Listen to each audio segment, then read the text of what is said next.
Hello students, मैं योगेंद्र विश्वकर्मा आप सबका स्वागत करता हूं वाईवी स्टडी में। और आज के इस वीडियो में हम देखने वाले हैं क्लास 10th के चैप्टर नंबर 1 के एक्सरसाइज 1.3 के। तो एक्सरसाइज 1.3 में कुछ ज़्यादा बेसिक पढ़ने के लिए है नहीं है, तो डायरेक्ट हम स्टार्ट करते हैं एक्सरसाइज 1.3। तो चलिए पढ़ते हैं इसका पहला क्वेश्चन बोलता है निम्नलिखित संख्याओं को अभाज्य गुणनखंडों के गुणनफल के रूप में व्यक्त कीजिए। ओके, तो सबसे पहले हम इसमें समझेंगे कि अभाज्य मतलब क्या है, अभाज्य संख्याएं क्या कहलाती हैं। तो बेटा अभाज्य संख्याओं से मतलब ऐसी संख्याओं से होता है जिन संख्याओं में किसी और दूसरी संख्या से एक के अलावा किसी और दूसरी संख्या से भाग नहीं जाता। जैसे बेटा मैंने आपसे बोला 17 है, तो 17 एक ऐसी संख्या है जिसमें ना तो 2 से भाग जाता है, ना 2 की दुनिया में आता है, ना 3 के में आता है, ना 4 के में आता है, ना 5, ना 6, ना 7, ना 8 और ना 9। तो 9 दूनी 18, 9 तो 2 ही बार दूनी में पढ़ ले तो 17 से आगे निकल गई। तो 10, 11, 12 के में तो पॉसिबिलिटी है ही नहीं आने की। तो अभाज्य संख्या वे संख्या कहलाती हैं जिन संख्याओं में किसी और दूसरी संख्या से भाग नहीं जाता, केवल और केवल एक से भाग जाता है और एक खुद से, खुद मतलब 17 में खुद 17 से भाग जाएगा। ओके, तो वो संख्याएं अभाज्य संख्या कहलाती हैं। तो आपको अभाज्य गुणनखंडों के रूप में, तो आपको इन संख्याओं में किन किन संख्याओं जो आपको दी गई संख्याएं हैं प्रश्न में, आपको इनको अभाज्य गुणनखंडों में तोड़ना है। मतलब किन किन संख्याओं में, या तो आप बेटा 2 से भाग दोगे क्योंकि 2 अभाज्य है, या फिर आप 3 से भाग दोगे, या फिर 5 से दोगे, या फिर 7 से, या फिर 11 से, 13 से, 17 से। तो इन संख्याओं से हमें भाग दे दे कि इन संख्याओं को तोड़ना है। अभाज्य संख्याओं में तोड़ेंगे तो वो इनके क्या कहलाएंगे, अभाज्य गुणनखंड। तो देखिए सबसे पहला क्वेश्चन हमारे पास क्या है बेटा, इसको स्टार्ट करते हैं 140। तो 140 को आपको याद होगा ऐसे बना के आप लोगों ने एलसीएम वगैरह निकाले होंगे पहले। ओके, तो हम इसको काय में तोड़ देंगे, इसके अभाज्य गुणनखंडों में। बेटा ये एक सम संख्या है क्योंकि पीछे 0 है, और याद रखो हमेशा सम संख्या में 2 से भाग जाता है। डिविजिबिलिटी के रूल तो आपको याद होंगे ना, और नहीं भी पता होंगे तो एक वीडियो हम अपलोड कर देंगे जिसमें आपको विभाज्यता यानी भाज्यता के सारे नियम मिल जाएंगे। तो 2 सत्ते 14, 0 का 0। ओके बेटा, फिर से इसमें 2 से भाग दे दो, 2 3 6, 1 बचाना, 7 चाहिए था, 6 आ गया ना, 1 बचा तो 1 और 0 हो गया 10। कितना लिख गया 10, तो 2 पंचे 10।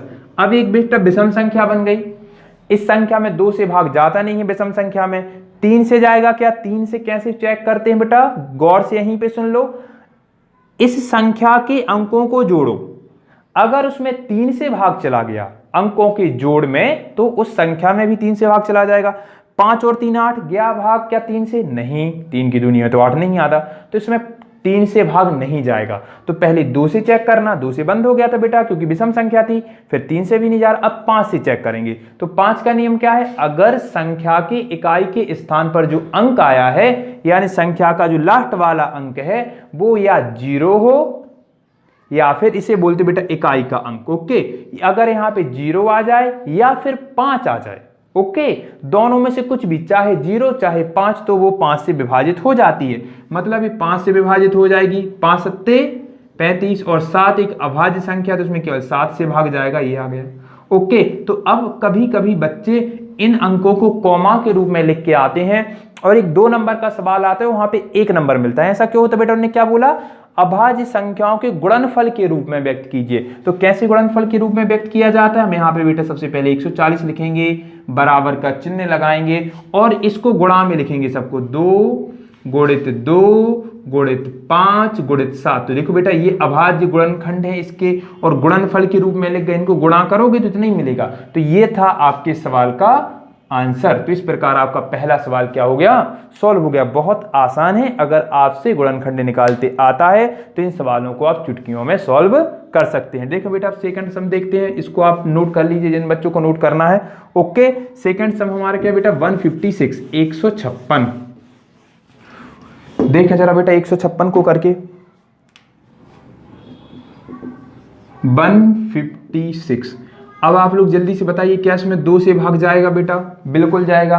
क्यों, क्योंकि यह एक सम संख्या है, कैसे पता ये सम संख्या है? इसके पीछे 6 लिखा ना बेटा, जिन संख्याओं के पीछे 0, 2, 4, 6, 8 आता है वे सम संख्याएं कहलाती हैं। ओके, 2 से भाग चला जाएगा, 1 में तो जाएगा नहीं क्योंकि 1 छोटा है। 2 की दुनिया में 1 कभी आ सकता क्या? कभी नहीं आ सकता। चलो 15 के लिए ट्राई करते हैं, तो 2 सत्ते 14 आया ना। ओके, हमें 15 चाहिए था तो 1 बचा रहा, तो 1 और 6 कितना हो गया? कितना लिख गया? 16 लिख गया ना। तो 2 अट्ठे 16, फिर से एक सम संख्या मिल गई। इसमें फिर से 2 से चला जाएगा बेटा, 2 3 6। ओके, यहां पे कितना बचा? 1। यहां पे कितना आ गया बेटा?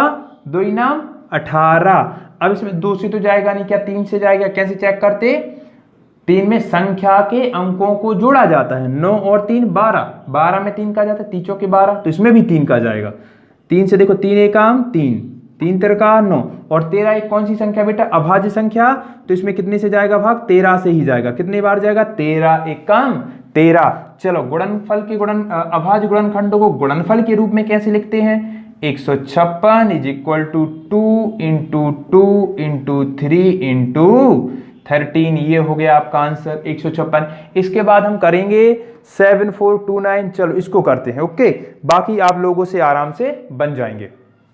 देखें जरा बेटा, इसके बाद हम पहुंचेंगे प्रश्न नंबर 2 पर।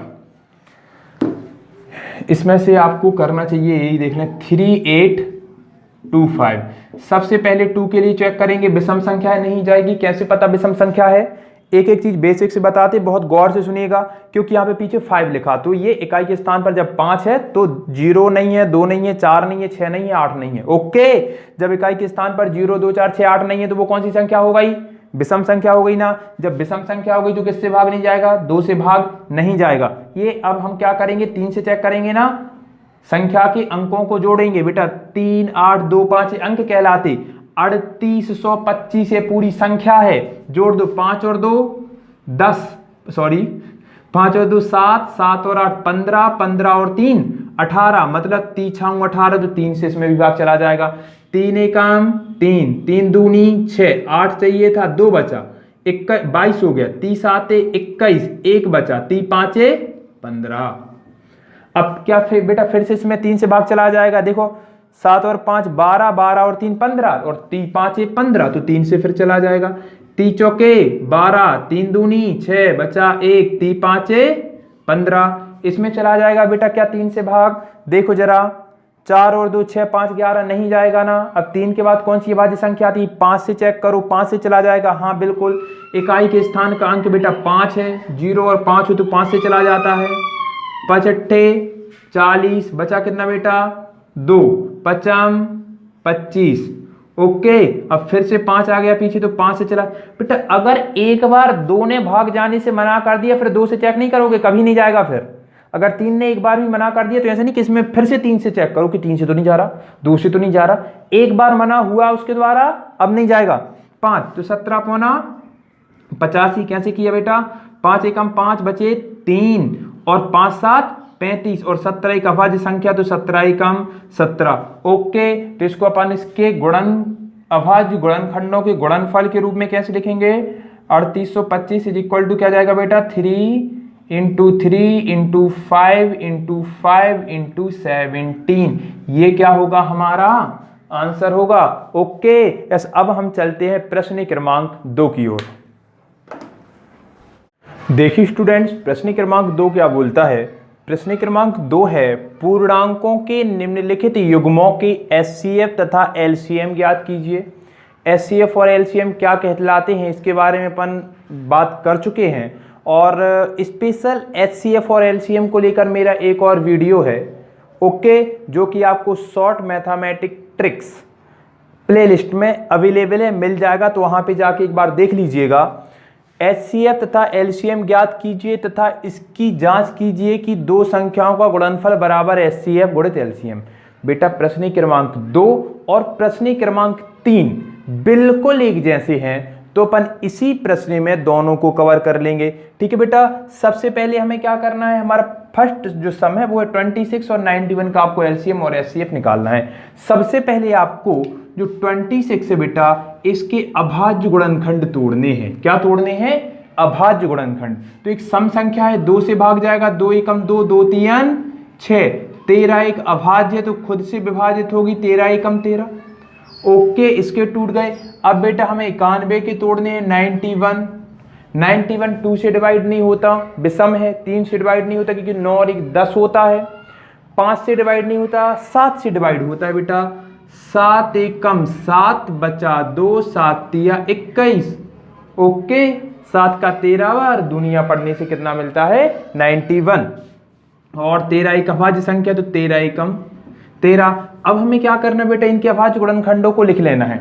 जो 26 है, ओके, इसको अपन को लिखना उसके घातों के रूप में। तो 2 कितने बार आया इसमें, एक ही बार, तो 2 के ऊपर 1 की घात।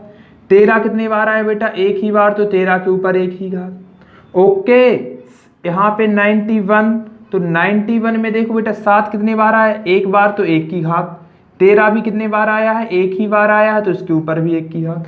अब सबसे पहले अपन निकालते हैं बेटा HCF। क्या निकालते हैं, HCF ऑफ 26 एंड 91 कितना होगा बेटा। देखो HCF निकालने में आपको केवल उन नंबर को लेना पड़ता है जो दोनों में कॉमन हो, केवल उन नंबर को, उन नंबर्स, उन संख्याओं को तो दोनों में कॉमन। ये 2 इसमें है तो इसमें है क्या, 2 नहीं है ना, इसमें 13 है और इसमें 13 है, तो बेटा 13 आ जाएगा HCF में। और देखो बेटा इनमें जो नंबर आपने कॉमन लिया है, गौर से सुनो, उन नंबर की सबसे छोटी घात। अगर यहाँ पे बेटा 4 की घात होती, यहाँ पे 1 की होती, तो आप आंसर में 1 की लगाते। कितने की लगाते, 1 की। ओके, छोटी वाली घात। अब चूंकि यहाँ पे भी 1, यहाँ पे भी 1, ना कोई छोटी ना कोई बड़ी, तो हम 1 ही की लगाएंगे। तो 13 के ऊपर 1 की घात का मतलब होता है बेटा कितना, 13। तो HCF कितना मिल गया हमें, 13। ओके, अब हम क्या निकालना बेटा, LCM of 26 and 91 is equal to, कैसे निकालते हैं, इसमें भी पहले उन नंबर्स को लिखा जाता है बेटा जो कॉमन है। तो 13 कॉमन है दोनों में, इसमें भी है। और इसमें LCM निकालते वक्त हमें LCM निकालते इसमें सबसे बड़ी घात लिखी जाती है। अगर एक जगह 2 की, एक जगह 3 की, तो कौन सी घात लिखोगे 13 के ऊपर, 3 की। HCF में बेटा छोटी वाली, LCM में बड़ी वाली। तो यहाँ पे तो दोनों में 1 सी है, तो 13 के ऊपर 1 की। फिर जो जो नंबर बचे हैं जो कॉमन नहीं थे वो भी लिख देते हैं। 2 के ऊपर 1 की घात, 7 के ऊपर 1 की घात। तो ये क्या लिख गया बेटा अपने पास, 13 गुणित 2 गुणित 7, तो 13 सत्ते 91, 91 दूनी 182। कितना आ गया बेटा आंसर, 182। अब हमें यहां पे ही देख लो, हमें एक चीज सिद्ध भी करना है। क्या करना है, जांच कीजिए, 2 संख्याओं का गुणनफल बराबर। तो यहां पे अपन लिखेंगे बेटा पूर्णांकों का गुणनफल बराबर, पूर्णांकों का गुणनफल बराबर LCM गुणित HCF। ओके, जांच करते हैं। पूर्णांक अपने पास कौन कौन से हैं, 26 into 91, okay, is equal to, ये कितना आया है अपना HCF बेटा कितना है, 13। चलो LCM लिखा पहले, LCM कितना है बेटा 182 इंटू 13। ओके, अब यहाँ पे गुणा करें बेटा, 26 से कम तो 26 आएगा, हासिल आ जाएगी 2।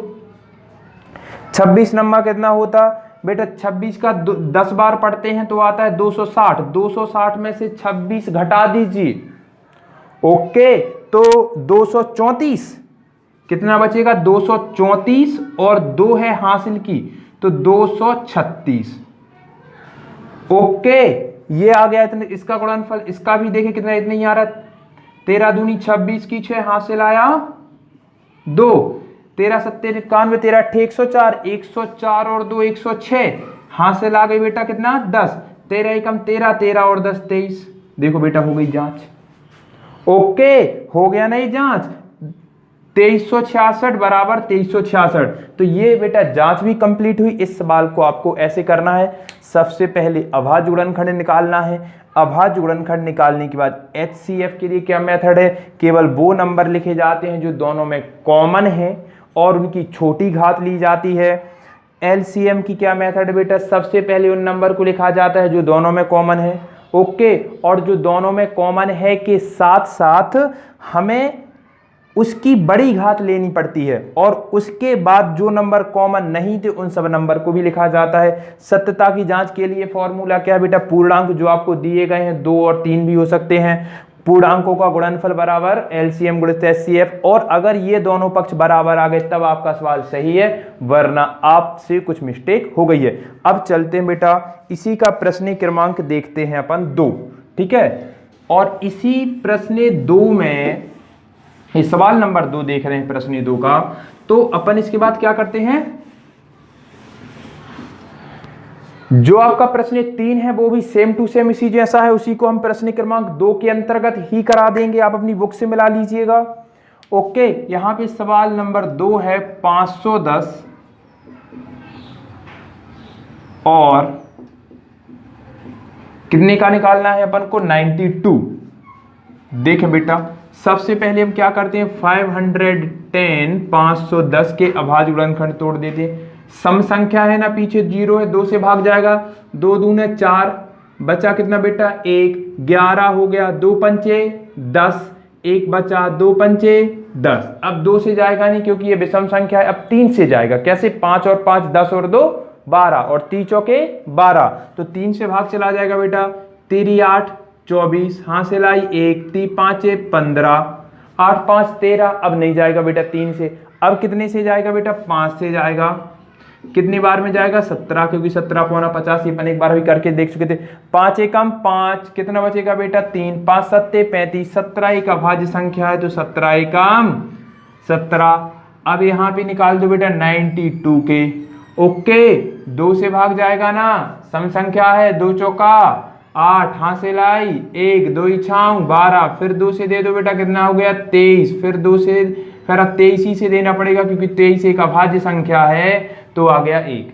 अब हम इन्हें क्या है में लिख देंगे, अभाज्य गुणनखंड के गुणनफल के रूप में 510 में क्या क्या घात के रूप में लिखना, 2 के ऊपर 1 की घात, 3 भी एक ही बार आया है, 5 भी एक ही बार आया है और 17 भी एक ही बार आया है बेटा। उसके बाद 92 को लिख देंगे, 2 कितनी बार आया है, 2 बार, तो 2 के ऊपर कितने की घात, 2 की घात गुणित 23 के ऊपर बेटा कितने की घात, 1 की। अब हम यहां पे निकालते हैं कि बाद में कोई परेशानी ना हो।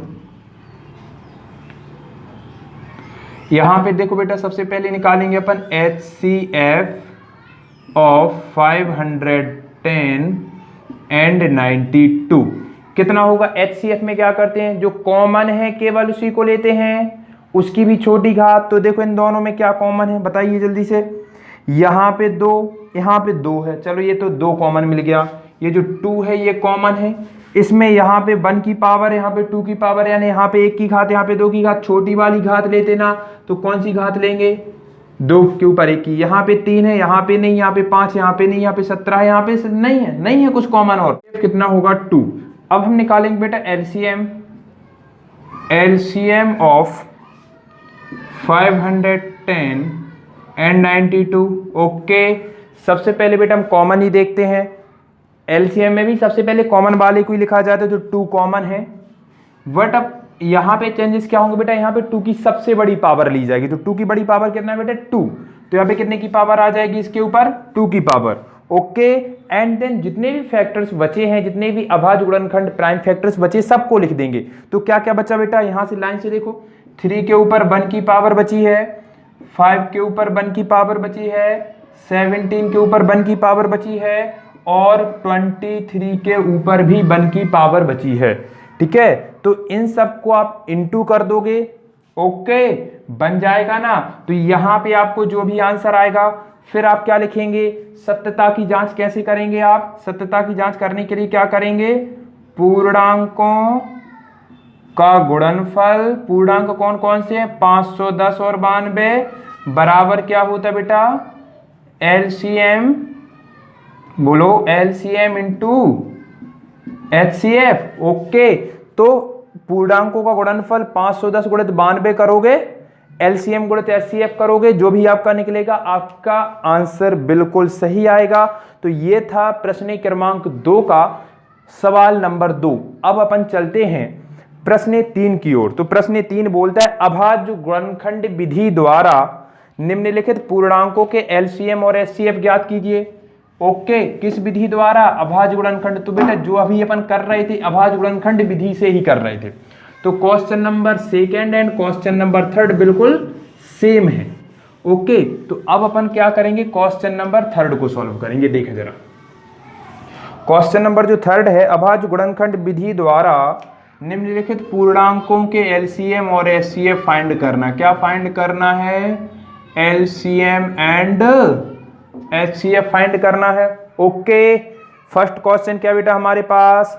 12, 15 और 21। First question is 12, 15 and 21।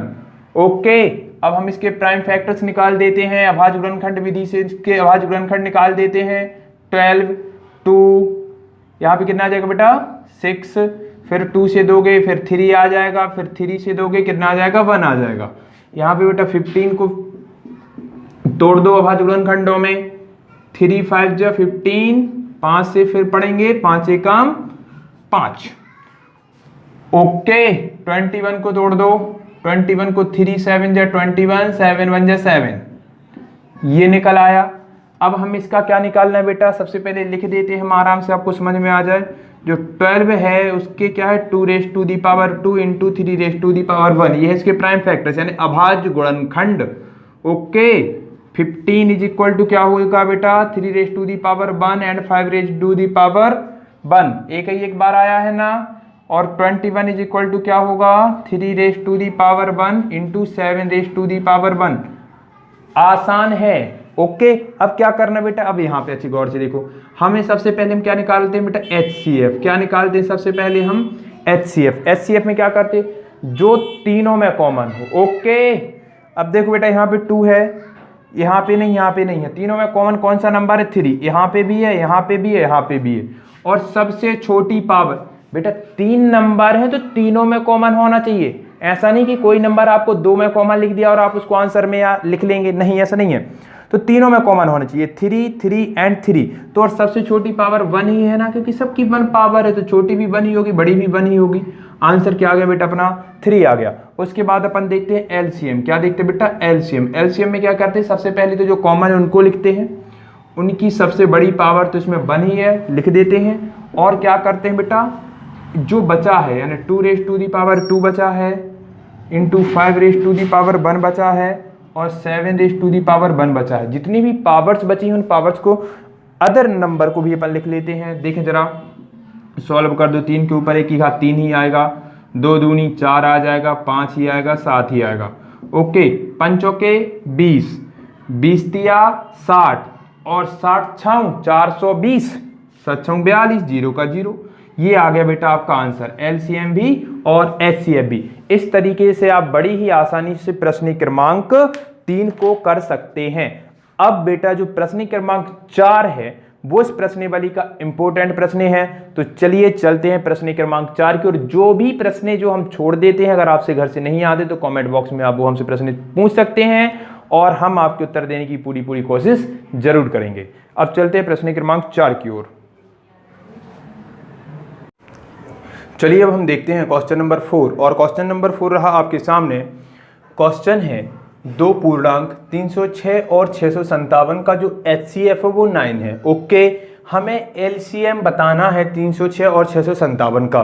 तो यहाँ पे गौर करने वाली बात ये है कि ये वाला नंबर 306 और 657 जिसका हमें एचसीएफ दिया गया है और जिसका हमसे एलसीएम पूछा गया, ये दोनों ही सेम पूर्णांक हैं। ओके, यहाँ पे भी 306 657, यहाँ पे भी 306 और 657। तब हमें एक इनके मध्य में रिलेशन पता है, इनके मध्य में एक संबंध पता है। वो संबंध क्या है? पूर्णांकों का गुणनफल। मतलब जिन 2 अंकों का आपने एलसीएम और एचसीएफ निकाला उनका गुणनफल उनके एलसीएम और एचसीएफ के गुणनफल के बराबर होता है। ओके, तो हमारे पास बेटा पूर्णांक कौन कौन से हैं जल्दी से देख लेंगे। पूर्णांक है हमारे पास 306 यानी 306 और कौन सा पूर्णांक है अपने पास? 657 5657।